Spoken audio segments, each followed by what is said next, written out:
रामपुर गांव के चौराहे पर बबलू की एक छोटी सी समोसे की दुकान थी। बबलू अपने समोसों के लिए पूरे इलाके में मशहूर था, लेकिन उसकी खासियत सिर्फ स्वाद नहीं, बल्कि उसका मुस्कुराता हुआ चेहरा और हर ग्राहक से बात करने का अंदाज था। जहां बाकी दुकानदार सिर्फ तौलने और पैसे लेने में व्यस्त रहते, वहीं बबलू हर समोसे के साथ गांव की ताज़ा खबर और थोड़ी सी सलाह मुफ्त में परोसता था। लोग उसके पास सिर्फ भूख मिटाने नहीं, बल्कि मन हल्का करने भी आते थे। एक दोपहर गांव के सबसे कड़क मिजाज वाले मुखिया जी उसकी दुकान पर आए। राम राम मुखिया जी। आज माथे पर इतनी सिलवटें क्यों?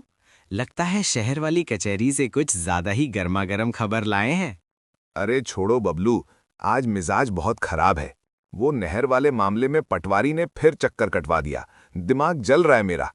अरे मुखिया जी, जलते हुए दिमाग पर ठंडा पानी डालिए और मेरे हाथ का ये गर्मा गर्म समोसा खाइए। यकीन मानिए, पहला निवाला जाते ही पटवारी की शक्ल भूल जाएंगे। तेरा ये समोसा भी ना बबलू, जादू है इसमें। पर एक बात बता, तू सुबह से शाम तक इस भट्टी के सामने खड़ा रहता है, फिर भी तेरे चेहरे पर ये चमक और हंसी कहाँ से आती है? मुखिया जी, सीधी सी बात है।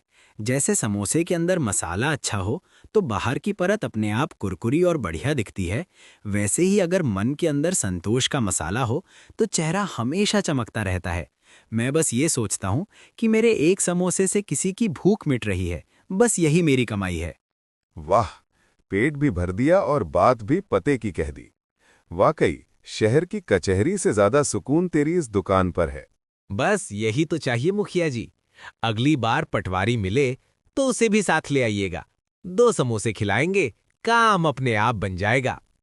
बबलू हमें सिखाता है कि काम चाहे छोटा हो या बड़ा, अगर उसे ईमानदारी और सकारात्मकता के साथ किया जाए तो वो न केवल हमें सफलता दिलाता है, बल्कि दूसरों के जीवन में भी खुशियां भर देता है।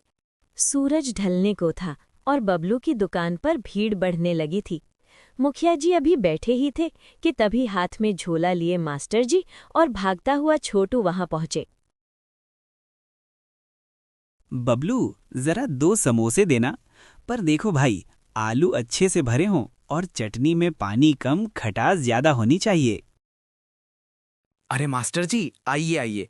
आपके लिए तो मैं विशेष गणित वाला समोसा बनाऊंगा, जिसमें स्वाद का गुणा होगा और दुखों का घटाव।